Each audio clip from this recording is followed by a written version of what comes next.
Olá! Seguindo essa série de vídeos sobre conflito de gerações, hoje eu vou falar da diferença de percepção sobre o aspecto de história de vida.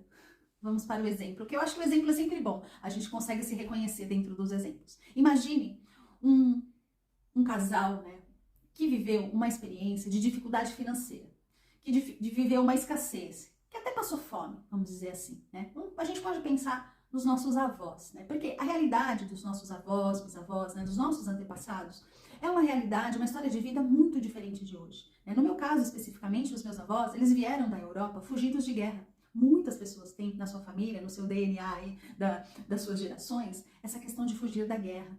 Outras, um outro lado, né, dos brasileiros, tem uma dor da escravidão, né? Os seus avós, os seus bisavós foram escravos. E isso a gente vem carregando nas gerações. Então pode ser que uma família tenha vivido muito essas dificuldades, né? Dificuldades até mesmo de oportunidades. Então imagine a realidade dessa pessoa, imagine a história de vida desses pais, por exemplo, ou desses avós.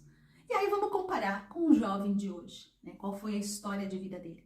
Até mesmo por conta de ter passado por dificuldade, muitas vezes os pais fizeram de tudo para que o seu filho não vivesse essa mesma dor. Então esse filho, ele pode ter tido todas as oportunidades, né? Tanto de estudo, escola particular, tanto de desenvolvimento mesmo, de brinquedos, de alimentação, foi cuidado de uma outra maneira, né? Então esse jovem, ele cresceu com uma história de vida totalmente diferente desses pais. E é onde começam os conflitos, né? O primeiro ponto para a gente olhar. Esses pais, por terem vivido essa história ruim, né? Quando ele olha para o jovem, às vezes o jovem com 20 anos, ele ainda está estudando, né? Ele nem sabe direito o que ele quer ser da vida. É muito diferente da fase dele, que ele começou a trabalhar lá com 14, 15 anos. E aí ele olha para esse filho e começa a cobrar, né? E começa a julgar e condenar, porque esse filho é um preguiçoso, porque ele não dá valor, ele não valoriza tudo isso que a gente fez por ele é ingrato, né? Pode acontecer isso. Só que se coloca no lugar do filho. O filho não viveu essa realidade, não foi isso que ele teve. Ele teve uma realidade diferente, uma realidade com oportunidades, com opções, entende? Então ele nunca vai ter a mesma percepção, ele não vai conseguir ter essa valorização pelo que o pai fez. Ele não enxerga, ele não percebe porque ele não viveu simplesmente por causa disso. E aí entram os conflitos. E o oposto também, pelo fato dele não ter vivido, ele não consegue, esse filho jovem, olhar para esses pais e entender por que que hoje eles são tão, ainda com uma mente tão fechada, ou tão escassos, ou ainda que são tão medrosos, né? Existe muita diferença, às vezes, dos pais muito medrosos. Ele não entende, porque ele não viveu aquela experiência. E os pais não viveram as oportunidades que o filho teve.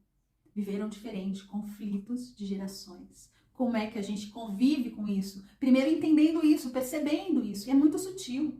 E as brigas acontecem porque um não calça o sapato do outro. Vamos imaginar uma pessoa que calça o número 37 e está usando um sapato 35. Percebe? Pode imaginar? Esse sapato vai machucar, vai doer, esse caminhar vai ser difícil. E uma outra pessoa que tem o número 35 e está usando um sapato 35, super confortável. Consegue comparar o caminhar dos dois?